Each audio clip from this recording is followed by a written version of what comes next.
Dash की मिट्टी की ऊपरी परत में स्थित रसायनों का पानी में घुले होने के कारण मिट्टी की निचली परतों में या भूजल होने वाला संचालन है। तो इसका जो सही उत्तर क्या हो जाएगा, वो हो जाएगा डी नंबर। अगला हम देखते हैं क्वेश्चन कि मृदा के लवणीकरण किस कारण होता है, यानी मृदा का जो लवणीकरण होता है वो किस कारण से होता है। मृदा का लवणीकरण किस कारण से होता है, मृदा का जो लवणीकरण होता है वो किस कारण से होता है। यह अधिक सिंचाई से होता है, अधिक सिंचाई के कारण ही मृदा का क्या होता है, तो लवणीकरण होता है। मृदा का लवणीकरण क्यों होता है, तो अधिक सिंचाई के कारण मृदा का लवणीकरण होता है, मृदा का लवणीकरण। दजोंगखा डैश की शासकीय भाषा, दजोंगखा जो है कहाँ की शासकीय भाषा है, तो भूटान की, यानी भूटान की शासकीय भाषा क्या है, दजोंगखा। भूटान की शासकीय भाषा क्या है, दजोंगखा। कृषि सार्ध में किसको उन्नत किया जाता है, कृषि सार्ध में किसको उन्नत किया जाता है, कृषि सार्ध में जो है किसको उन्नत किया जाता है, फसले वाले पौधों को, पौधे और पशुओं को, कृषि को, ठीक है, या केवल फलों के पौधों को, किसको किया जाता है। तो कृषि सार्ध में किसको उन्नत किया जाता है, तो पौधों और पशुओं को, कृषि सार्ध में, ठीक है, किसको, एग्रोनोमी, इसका मतलब हुआ एग्रोनोमी में किसको उन्नत किया जाता है, तो पौधों और पशुओं को किया जाता है।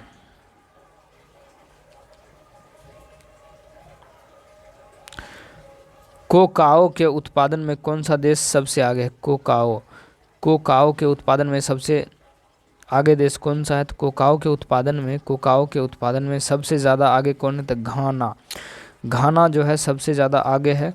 कोकाओ के उत्पादन में घाना देश सबसे आगे है। घाना देश क्या है, कोकाओ के उत्पादन में घाना देश सबसे आगे है।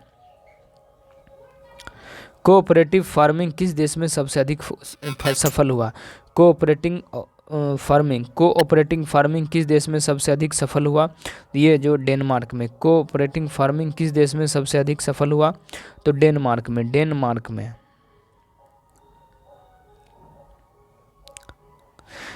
वैश्विक खाद्य उत्पादन में अधिकतम योगदान करने वाले 3 फसलें कौन सा है। वैश्विक खाद्य उत्पादन में अधिकतम योगदान करने वाली फसलें कौन सी हैं, तो अधिकतम योगदान करने वाली जो फसलें हैं वो है गेहूं, चावल और मक्का। वैश्विक खाद्य उत्पादन यानी विश्व में खाद्य उत्पादन में करने में सबसे ज़्यादा या अधिकतम योगदान करने वाली 3 फसलें कौन सी है, तो गेहूं, चावल और मक्का। कौन सा देश गेहूं का सबसे बड़ा उत्पादक देश है, यानी गेहूं का सबसे बड़ा उत्पादक देश कौन सा है, तो चीन है। गेहूं का सबसे बड़ा उत्पादक देश कौन है, तो चाइना यानी चीन। गेहूं का सबसे बड़ा उत्पादक देश कौन है, तो चाइना।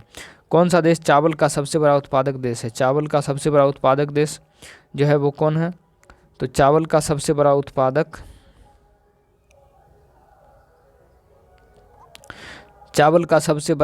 देश कौन सा है, तो चावल का सबसे बड़ा उत्पादक देश कौन है, तो चीन। चावल का सबसे बड़ा उत्पादक देश चीन। चावल का सबसे बड़ा उत्पादक देश कौन है, तो चीन। चावल का सबसे बड़ा उत्पादक देश चीन। चावल का सबसे बड़ा उत्पादक देश चीन। चावल का सबसे बड़ा उत्पादक देश कौन है, तो चीन। देखिए, चावल का सबसे बड़ा उत्पादक देश चीन हो गया। गेहूं का सबसे बड़ा उत्पादक देश भी चीन, यानी फसल चक्रीकरण का विचार किसने विकसित किया था। फसल चक्रीकरण का जो विचार जो है वह किनके द्वारा विकसित किया गया था। फसल चक्रीकरण का विकास किसके द्वारा विकसित किया गया था, टर्निप टाउनसेंड के द्वारा। फसल चक्रीकरण का विचार किसने विकसित किया था। फसल चक्रीकरण यानी रोटेशन का विचार किसने विकसित किया था, ये तो है टर्निप टाउनसेंड। यानी फसल चक्रीकरण का विचार सर्वप्रथम किसमें आया था, तो टर्निप टाउनसेंड। कौन सा देश अमरूद का सबसे बड़ा उत्पादक देश है। कौन सा देश अमरूद का सबसे बड़ा उत्पादक देश है, कौन सा देश अमरूद का सबसे बड़ा उत्पादक देश है? कौन सा देश अमरूद का सबसे बड़ा उत्पादक देश है? कौन सा देश अमरूद का सबसे बड़ा उत्पादक देश है? तो भारत। कौन सा देश अमरूद का सबसे बड़ा उत्पादक देश है? कौन सा देश जो है अमरूद का सबसे बड़ा उत्पादक देश है? तो भारत जो है अमरूद का सबसे बड़ा उत्पादक देश है। विश्व में एस्बेस्टॉस का अग्रणी उत्पादक देश कौन है? विश्व में जो है एस्बेस्टॉस का अग्रणी देश कौन सा है? तो एस्बेस्टॉस का रूस है। एस्बेस्टॉस का कौन है? तो रूस है। एस्बेस्टॉस का अग्रणी उत्पादक क्या कौन सा है? तो ये जो हो गया एस्बेस्टॉस। निम्नलिखित में से किस रेगिस्तान में अत्यधिक मात्रा में स्वर्ण भंडार होता है? यानी कौन से रेगिस्तान में अत्यधिक मात्रा में सोना का भंडार मिलता है? ये अटकामा में। अटकामा याद रखना है। सबसे अधिक सोने की भंडार कहाँ में मिलता है? तो अटकामा रेगिस्तान। ठीक है, अटकामा। ठीक है, यानी देखिए फिर से क्वेश्चन को हम देखते हैं। रेगिस्तान में अत्यधिक मात्रा में स्वर्ण भंडार कहाँ पाया जाता है? रेगिस्तान में अत्यधिक मात्रा में जो स्वर्ण भंडार जो पाया जाता है वो अटकामा में। अटकामा। ब्रिजमेनाइट क्या है? यानी ब्रिजमेनाइट एक क्या है? ब्रिजमेनाइट एक क्या है? ब्रिजमेनाइट जो है वो एक क्या है? ब्रिजमेनाइट एक क्या है? ब्रिजमेनाइट एक क्या है? ब्रिजमेनाइट एक क्या है? ब्रिजमेनाइट एक क्या है? ब्रिजमेनाइट एक क्या है? तो इसको हम चलिए देखते हैं। तो ब्रिजमेनाइट जो है वो एक धरती पर सर्वाधिक मात्रा में पाए जाने वाला खनिज का नाम है। ब्रिजमेनाइट धरती पर सर्वाधिक मात्रा में पाए जाने वाला खनिज का नाम है। क्या नाम? ब्रिजमेनाइट।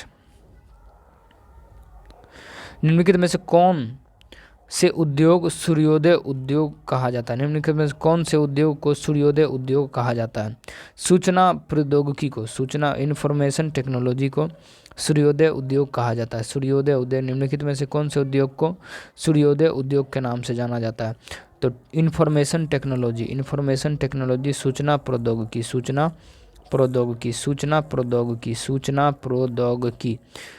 प्रौद्योगिकी को क्या बोला जाता है? सूर्योदय उद्योग बोला जाता है। सूर्योदय उद्योग किसको बोला जाता है? सूचना प्रौद्योगिकी को। कोयले के किस रूप में अधिकतम प्रतिशत कार्बन पाया जाता है? कोयले के किस रूप में अधिकतम प्रतिशत कार्बन पाया जाता है? तो कोयले को एंथ्रासाइट रूप। कोयले के किस रूप में अधिकतम प्रतिशत में कार्बन पाया जाता है? तो एंथ्रासाइट जो कोयला होता है उसमें कार्बन की मात्रा जो होती है सबसे क्या होती है? सबसे अधिक होती है, सबसे अधिक। कठोर कोयले का सबसे अधिक गुणवत्ता वाला कौन सा कोयला है? कठोर कोयले का सबसे अधिक गुणवत्ता वाला कोयला कौन है? तो ये है एंथ्रासाइट।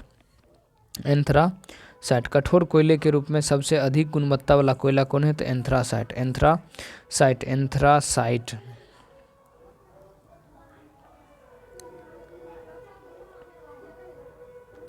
किस देश में कोयले का सर्वोच्च भंडार है? यानी कौन सा देश है जो कोयले का सर्वोच्च भंडार है? तो यूएसए यानी अमेरिका। अमेरिका। कौन से देश में सर्वोच्च कोयले का भंडार है? किस देश में कोयले का सर्वोच्च भंडार है? तो यूएसए। चीन में है? नहीं। रूस में है? नहीं। भारत में है? नहीं। यानी कोयले का भंडार, सर्वोच्च भंडार कहाँ है? तो यूएसए में। विश्व की सबसे लंबी और सबसे गहरी रेल सुरंग गोथार्ड बेस सुरंग किस देश में स्थित? विश्व की सबसे लंबी और सबसे गहरी रेल सुरंग गोथार्ड बेस रेल सुरंग किस देश में स्थित है? ये जो है स्विट्जरलैंड में अवस्थित है। यानी कौन सा सुरंग? तो गोथार्ड बेस सुरंग किस देश में है? तो स्विट्जरलैंड में अवस्थित है।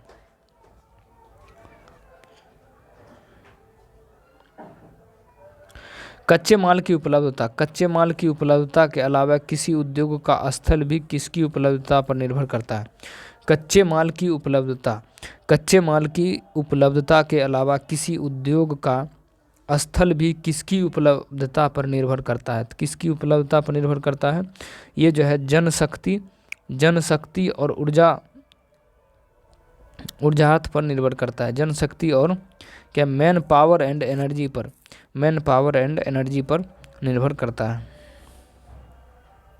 विश्व की सबसे लंबी रेल लाइन किस शहर को जोड़ता है? विश्व को सबसे लंबी रेल लाइन किस शहर को जोड़ता है? तो देखिए इसको हम थोड़ा समझते हैं। तो विश्व के सबसे लंबी जो रेल लाइन है किन शहरों को जोड़ता है? तो वो लेनिनग्राड तथा व्लादिवोस्तोक को जोड़ता है।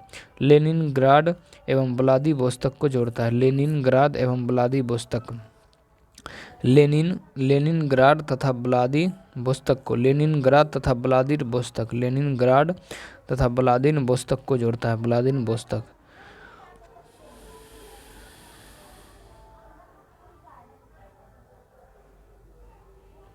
समान वर्षा वाले स्थानों को मिलाने वाले समरेखाओं को क्या कहते हैं?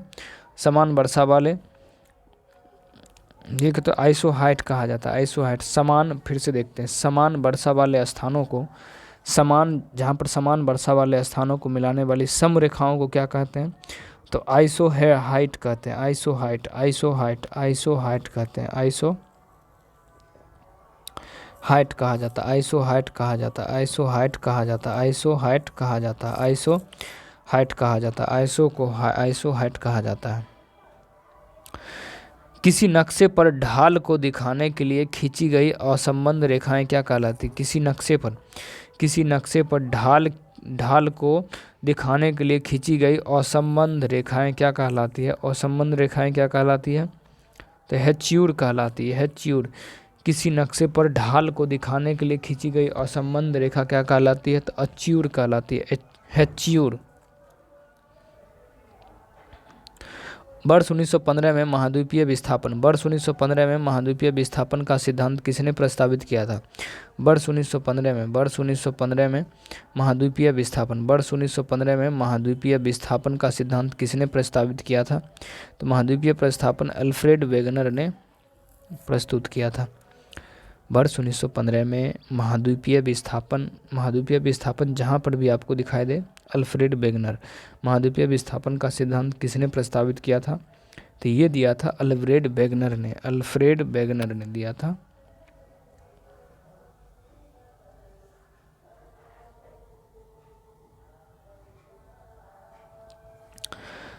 नक्शे के एक बंधे हुए संग्रह को क्या कहा जाता है? नक्शे के एक बंधे हुए संग्रह को क्या कहा जाता है? तो उसको जो है एटलस कहा जाता है। नक्शे के एक बंधे हुए संग्रह को एटलस कहा जाता है। एटलस। नक्शे के एक बंधे हुए संग्रह को एटलस कहा जाता है। नक्शे के एक बंधे हुए संग्रह को एटलस कहते हैं। एटलस।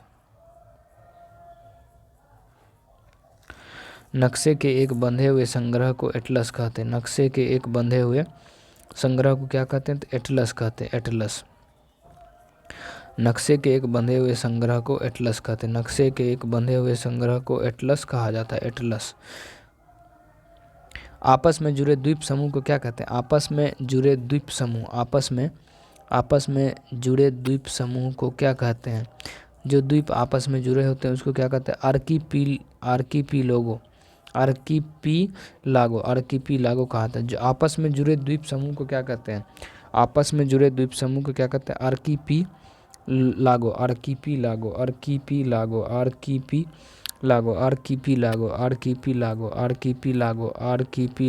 आर्कीपीलागो।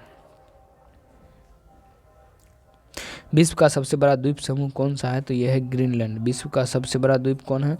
तो ग्रीनलैंड। विश्व का सबसे बड़ा द्वीप कौन है? तो ग्रीनलैंड। विश्व का सबसे बड़ा द्वीप समूह कौन सा है? तो ग्रीनलैंड। एक ही प्रश्न को इतना बार रिपीट करिए कि वो फिर भूलने से भी ना भूला जाए। ठीक है, क्वेश्चन को जितना अधिक बार पढ़िएगा उतना ही ज़्यादा अच्छा रहेगा। विश्व का सबसे बड़ा महाद्वीप कौन सा है?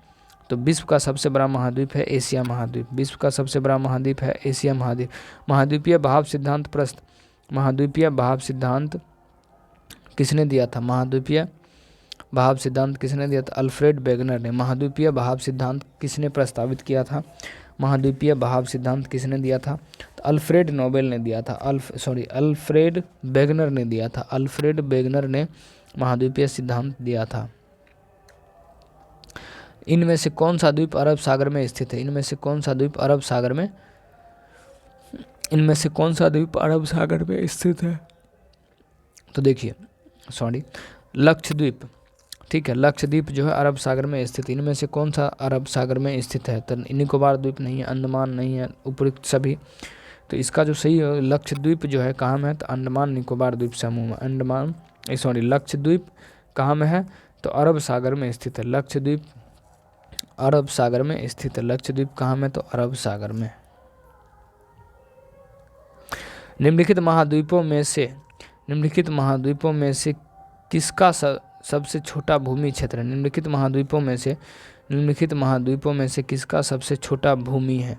सबसे छोटा भूमि किसका? तो यूरोप का।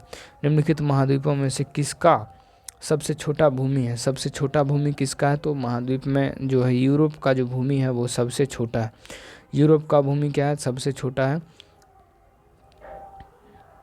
महाद्वीपीय विस्थापन सिद्धांत के अनुसार सभी महाद्वीप एक अकेले भूखंड का भूभाग था, जिसका नाम क्या था? ठीक है, जिसका नाम क्या था? जिसका नाम था पेंजिया। ठीक है। महाद्वीपीय विस्थापन सिद्धांत के अनुसार सभी महाद्वीप एक अकेले भूखंड का भाग था, जिसका नाम क्या था? पेंजिया। जिसका नाम क्या था? यानी जितना भी महाद्वीप है वो सभी का, वो पहले कौन था? तो वो पेंजिया था, बाद में अलग अलग टूट के उसके बाद हुआ है भूखंड। डैश विवर्तनिक प्लेट दक्षिणी अमेरिका और प्रशांत महासागर प्लेट के बीच है। विवर्तनिक प्लेट दक्षिण अमेरिका और प्रशांत महासागरीय प्लेट के बीच स्थित है। विवर्तनिक प्लेट दक्षिण और अमेरिका प्रशांत महासागरीय प्लेट के बीच है। प्रशांत महासागरीय प्लेट की क्या है? तो बीच है। ये कौन है? तो नाजका प्लेट। एक मिनट,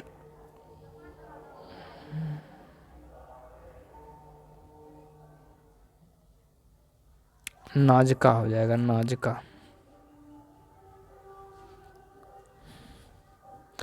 निम्नलिखित में से कौन मुख्य विवर्तनिक प्लेट है? निम्नलिखित में से कौन मुख्य विवर्तनिक प्लेट है?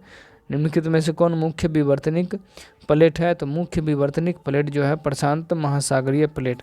निम्नलिखित में से कौन मुख्य विवर्तनिक प्लेट है? मुख्य विवर्तनिक प्लेट जो है इनमें से कौन है? प्रशांत महासागरीय प्लेट। प्रशांत महासागरीय प्लेट। प्रशांत महासागरीय प्लेट। प्रशांत महासागरीय प्लेट। प्रशांत महासागरीय प्लेट।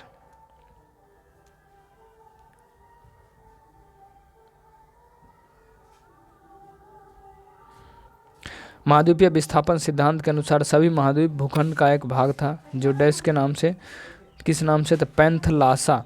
महाद्वीपीय विस्थापन सिद्धांत के अनुसार सभी महाद्वीप एक भूखंड का भाग था। सभी महाद्वीप एक भूखंड का भाग था, जो डैश के नाम से एक विशाल महासागर में घिरे हुए थे। ये पेंजिया नहीं, पैंथालासा। न्यूनतम अल्पकालीन प्राकृतिक संकट कौन सा है? न्यूनतम अल्पकालीन प्राकृतिक संगठन जो है वो कौन सा है? न्यूनतम अल्पकालीन प्राकृतिक संगठन कौन सा है? न्यूनतम अल्पकालीन प्राकृतिक संकट कौन सा है? तो बिजली चक्र, बिजली चमक। तो न्यूनतम अल्पकालिक प्राकृतिक संकट कौन सा है? तो यह है बिजली की चमक, यानी bolt of the lightning, sorry ज्वालामुखी विस्फोट, बिजली की चमक।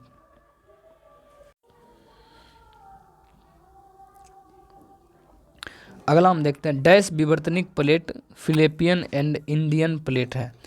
डैश विवर्तनिक plate Philippine and Indian plate है। कौन प्लेट जो है? तो कैरोलिन प्लेट जो है फिलिपियन एंड इंडियन प्लेट है।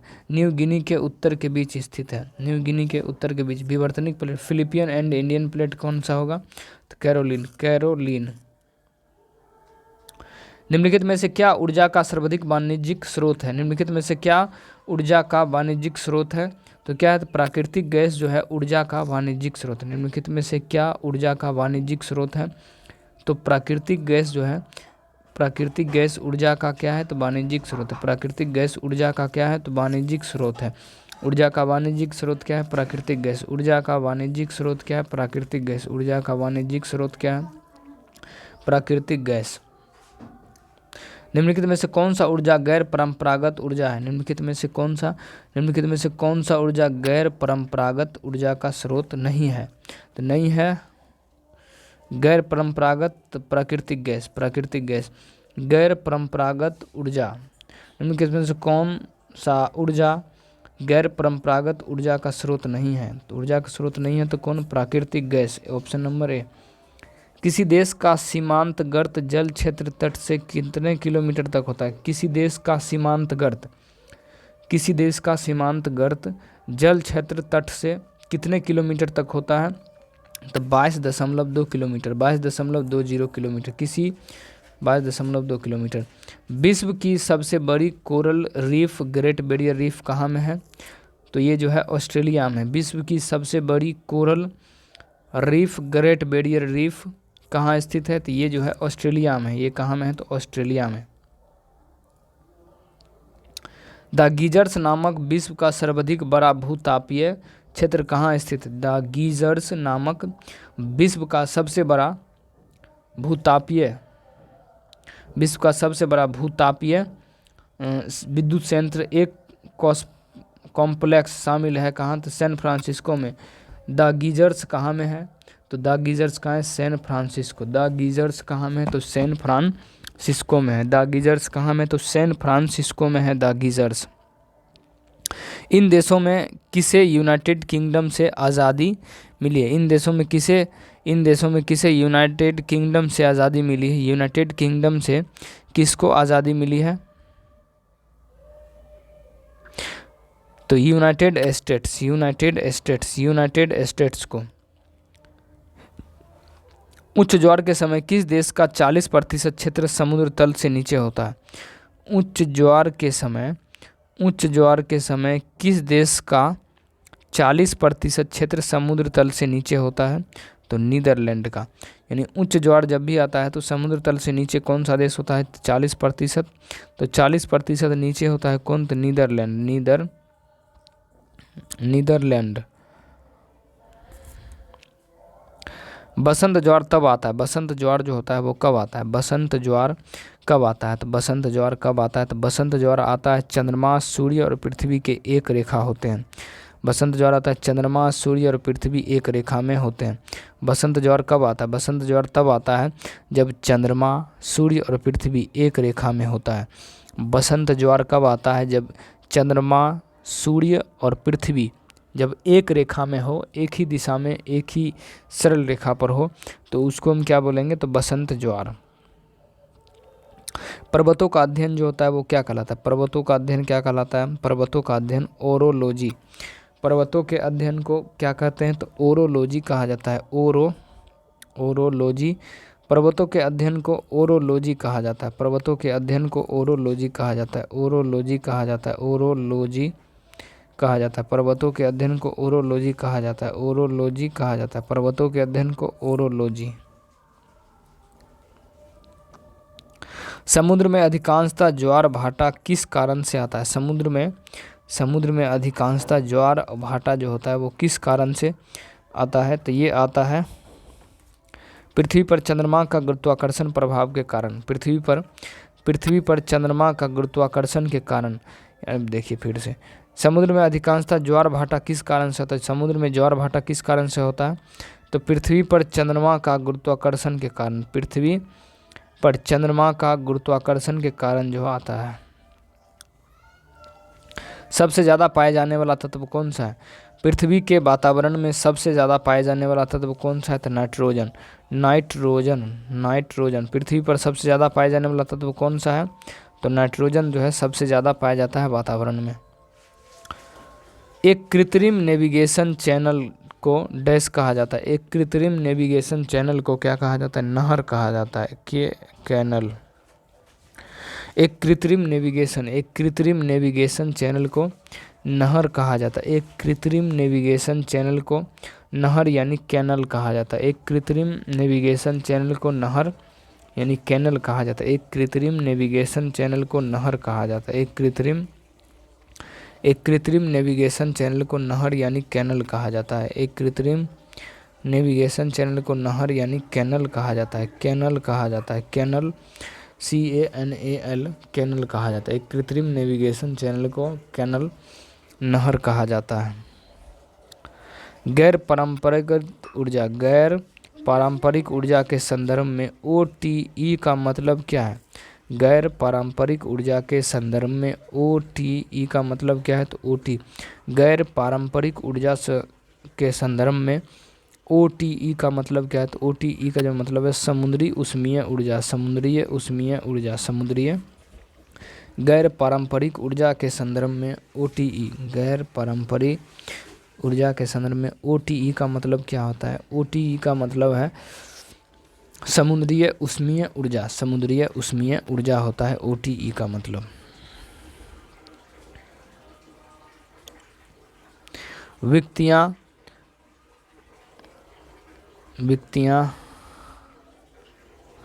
जो अनिश्चित काल तक वायु में निलंबित रहती है और वायु प्रवाह द्वारा आंतरित होती है, क्या कहलाती है? तो क्या कहलाती है? तो एरोसॉल कहलाती है, एरोसॉल कहलाती है, एरोसॉल कहलाती है।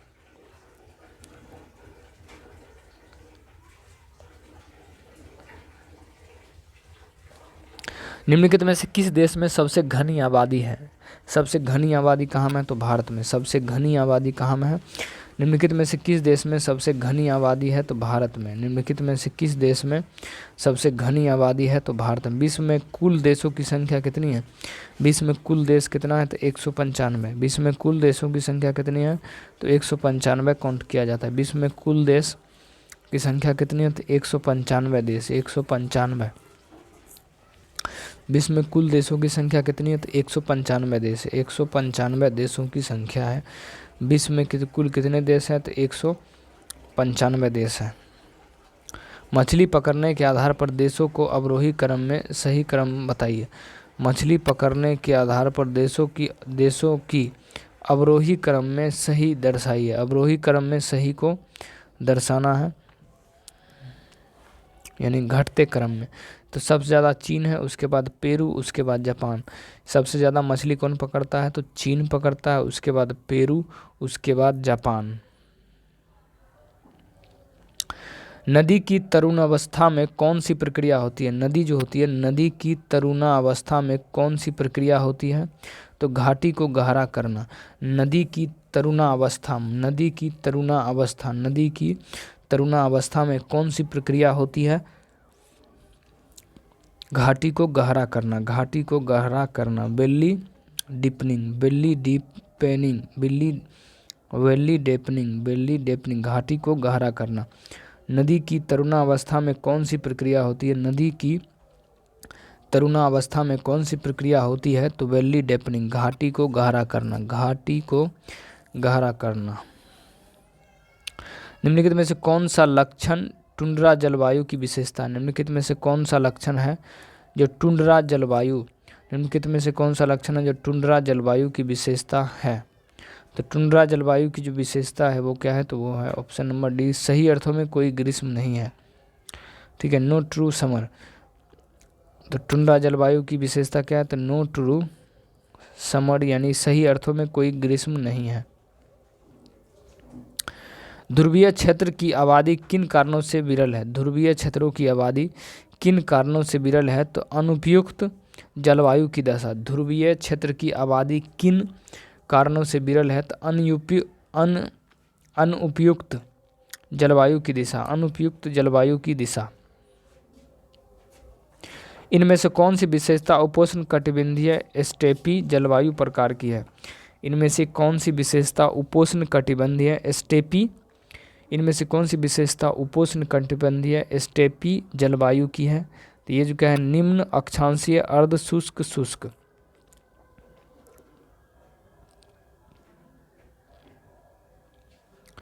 पृथ्वी की आंतरिक संरचना के संदर्भ में निम्नलिखित कथनों पर विचार कीजिए।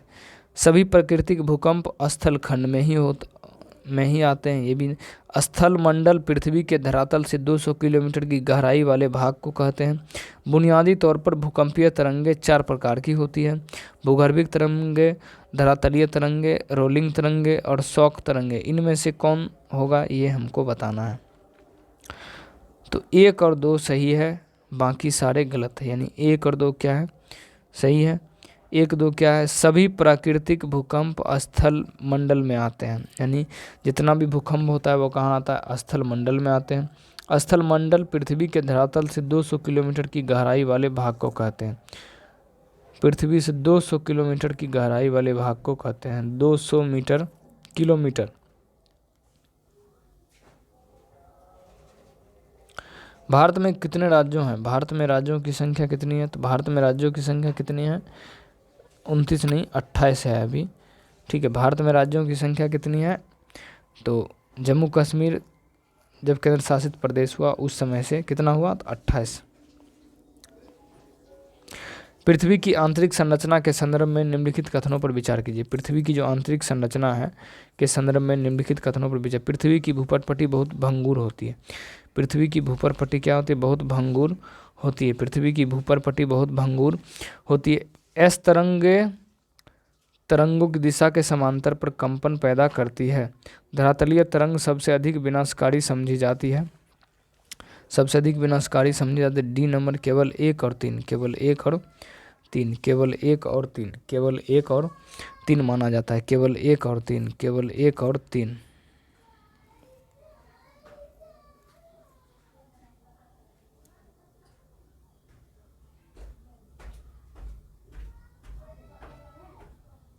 भारत की सबसे बड़ा केंद्र शासित प्रदेश कौन सा है? तो लद्दाख। भारत का सबसे बड़ा केंद्र शासित प्रदेश कौन सा है?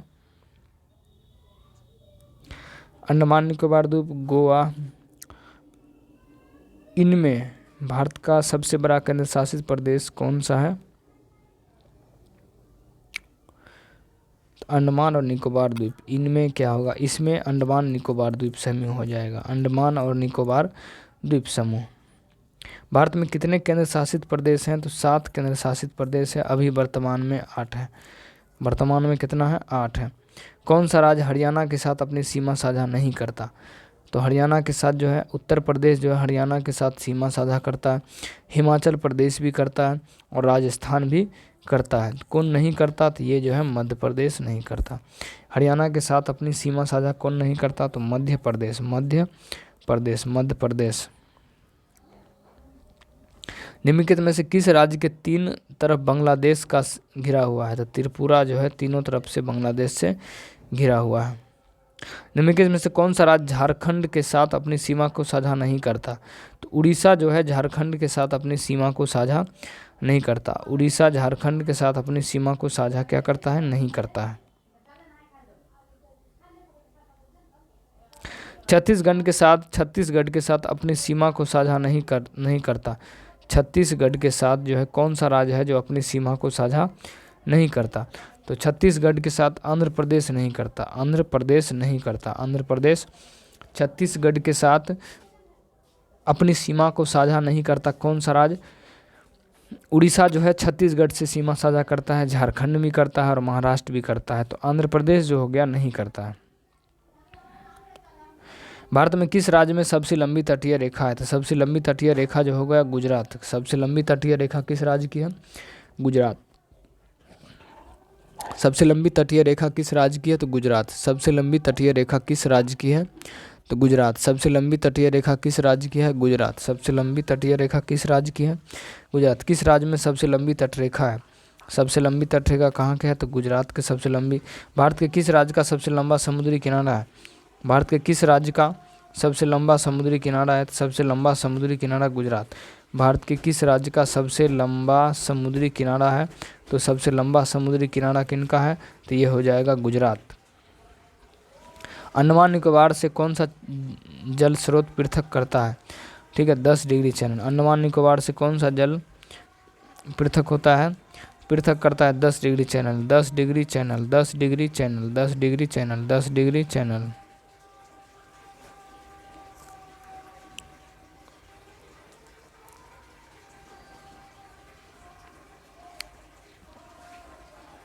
माउंट आबू जो एक पर्वतीय स्थल है कौन सी पर्वत श्रृंखला है? माउंट आबू जो एक पर्वतीय स्थल है, माउंट आबू जो एक पर्वतीय स्थल है कौन सा पर्वत श्रृंखला पर स्थित है? माउंट आबू जो है अरावली के पर्वत पर है। माउंट आबू अरावली के पर्वत पर है। माउंट आबू कहाँ है? अरावली के पर्वत पर। माउंट आबू जो एक पर्वतीय स्थल है कौन सी पर्वत है? तो अरावली। माउंट आबू जो एक पर्वतीय स्थल है कौन सी पर्वत श्रृंखला है? तो ये जो है अरावली। माउंट आबू जो एक पर्वतीय स्थल है, कौन सा पर्वतीय स्थल है? तो अरावली। माउंट आबू जो एक पर्वतीय स्थल है, माउंट आबू जो एक पर्वतीय स्थल है, तो अरावली। हिमालय पर्वत किस प्रकार की पर्वत का उदाहरण है? हिमालय पर्वत जो है वलित प्रकार की परतदार या हिमालय पर्वत किस प्रकार के पर्वत का उदाहरण है? तो परतदार पर्वत। हिमालय पर्वत किस प्रकार का पर्वत का उदाहरण है? तो परतदार पर्वत। हिमालय पर्वत किस प्रकार का? तो परतदार। नंदा देवी चोटी किस राज्य में है? नंदा देवी चोटी कहाँ में है? तो उत्तराखंड में। नंदा देवी चोटी किस राज्य में है? तो उत्तराखंड में। नंदा देवी चोटी किस राज्य में है? तो उत्तराखंड में है नंदा देवी चोटी। उत्तर और दक्षिण भारत को कौन सी पर्वत श्रृंखला पृथक करती है? उत्तर और दक्षिण भारत को कौन सी पर्वत जो है अलग करती है? तो ये जो है अलग करती है विंध्य पर्वत। यानी उत्तर और दक्षिण भारत को कौन सा पर्वत श्रृंखला पृथक करती है? तो पृथक करती है कौन? तो ये जो है पृथक करती है विंध्य।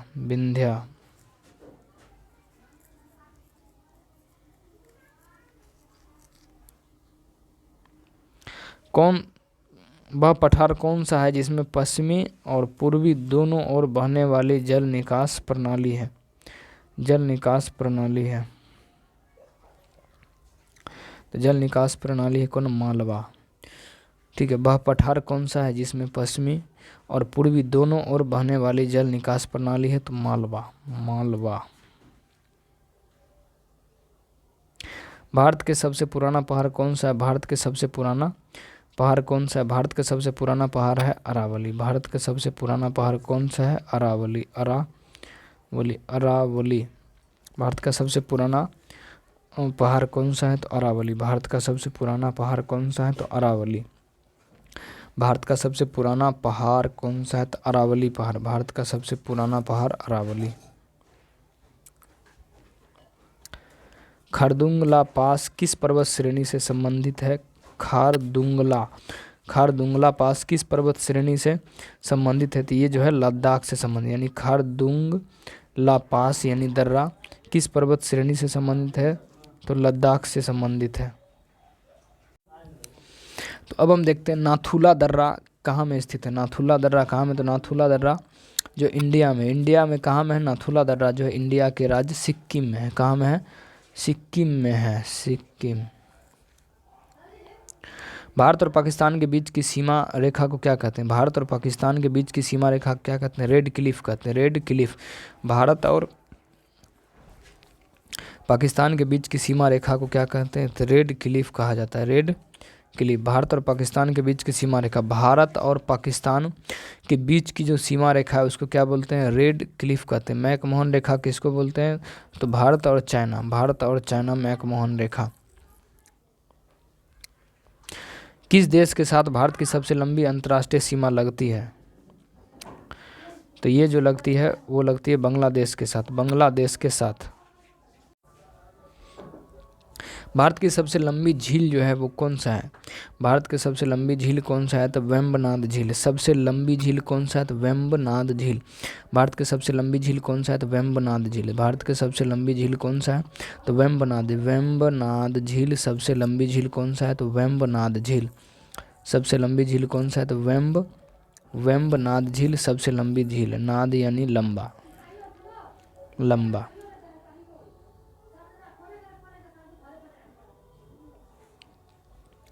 पश्चिम बंगाल की सीमा निम्नलिखित में से किसको छोड़कर बाकी सभी देशों से मिलती है? पश्चिम बंगाल की सीमा निम्नलिखित में से किसको छोड़कर बाकी सभी देशों से मिलती है? तो बांग्लादेश को छोड़कर पश्चिम बंगाल की जो सीमा है बांग्लादेश को छोड़कर बाकी सभी से मिलती है। पश्चिम बंगाल की सीमा निम्नलिखित में से किसको छोड़कर बाकी सभी देशों से मिलती है? देशों से लगती है। तो बांग्लादेश को छोड़कर। कौन सी भारतीय झील भारत की लैगून झील के रूप में प्रसिद्ध है? कौन सी भारतीय झील भारत की लैगून झील वो कौन सी भारतीय झील भारत के लैगून झील, लैगून झील, चिल्का झील, लैगून झील, चिल्का झील, कौन सी भारतीय झील भारत के लैगून झील के रूप में प्रसिद्ध है? तो चिल्का झील जो है, चिल्का झील, चिल्का झील, चिल्का झील, चिल्का झील लैगून झील के नाम से प्रसिद्ध है। चिल्का झील लैगून झील के नाम से प्रसिद्ध है। कर्नाटक स्थित जोग प्रपात किस नदी पर है? जोग प्रपात जो है शरावती नदी पर है। जोग प्रपात किस नदी पर है? शरावती। कर्नाटक में स्थित जोग प्रपात किस नदी पर है? जोग प्रपात कहाँ में? तो कर्नाटक में जोग या प्रपात किस नदी पर है? तो शरावती नदी पर है, शरावती नदी पर है।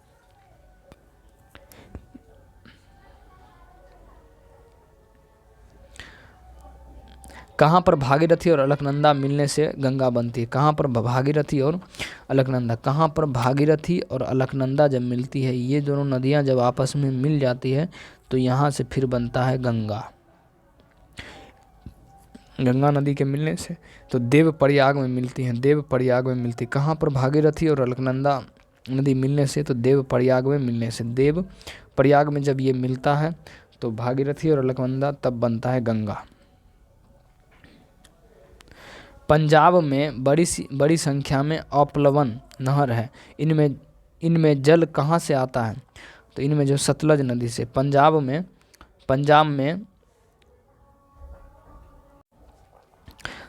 में बड़ी संख्या में अपलवन नहर, इनमें से जल जो है कहाँ से आता है? तो इन अपलवन नहर में जो जल आता है वो आता है सतलज नदी से, सतलज नदी से आता है।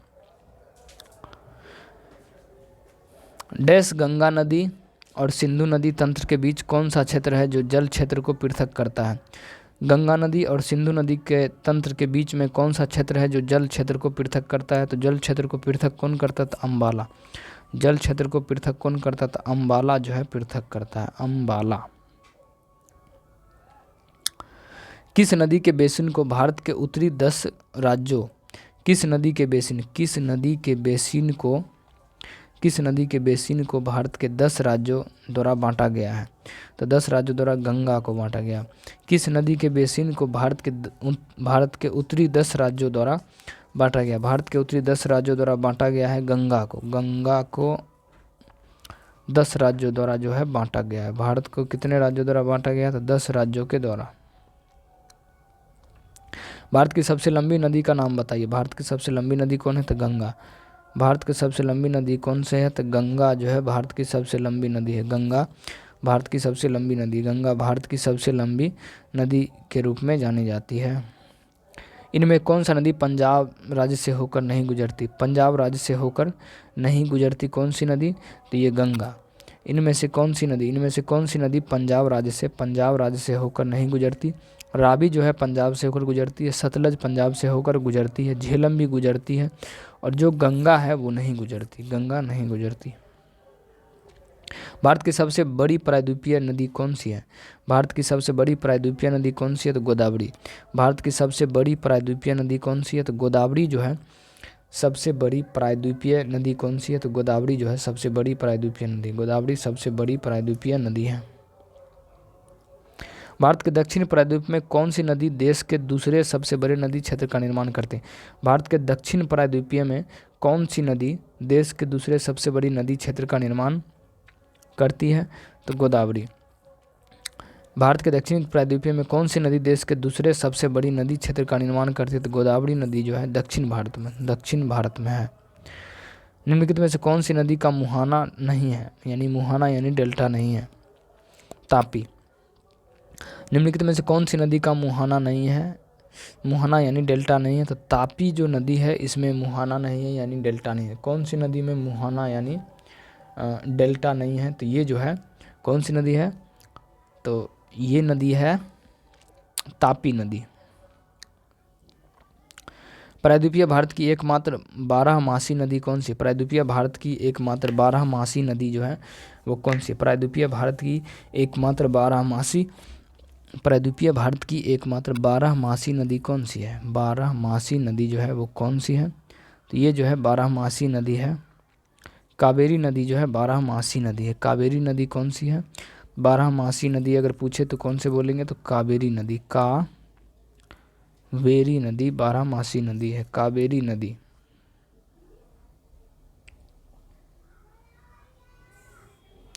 ब्रह्मपुत्र नदी के तट पर कौन सा शहर स्थित है? ब्रह्मपुत्र नदी है कौन सा? डिब्रूगढ़। डिब्रूगढ़। ब्रह्मपुत्र नदी के तट पर कौन सा शहर स्थित है? तो ब्रह्मपुत्र नदी के तट पर, ब्रह्मपुत्र नदी के तट पर कौन सा शहर स्थित है? तो डिब्रूगढ़ जो है ब्रह्मपुत्र नदी पर है। कौन सा? डिब्रूगढ़। डिब्रूगढ़ के तट पर, डिब्रूगढ़ के तट पर कौन सा नदी है? तो ये है डिब्रूगढ़ के तट पर कौन सा शहर स्थित है? तो डिब्रूगढ़ के तट पर ब्रह्मपुत्र नदी, ब्रह्मपुत्र के तट पर डिब्रूगढ़। भारत में सबसे बड़ी सिंचाई नहर कौन सा है? तो भारत में सबसे बड़ी सिंचाई नहर है इंदिरा गांधी कैनल, इंदिरा गांधी नहर। भारत में सबसे बड़ी सिंचाई नहर कौन सा है? तो इंदिरा गांधी नहर, इंदिरा गांधी नहर। अलकनंदा नदी के तट पर कौन सा शहर स्थित है? अलकनंदा नदी के तट पर, अलकनंदा नदी के तट पर जो है बद्रीनाथ अवस्थित है। अलकनंदा नदी के तट पर कौन सा शहर स्थित है? तो बद्रीनाथ। महानदी के तट पर कौन सा शहर स्थित है? महानदी के तट पर कौन सा शहर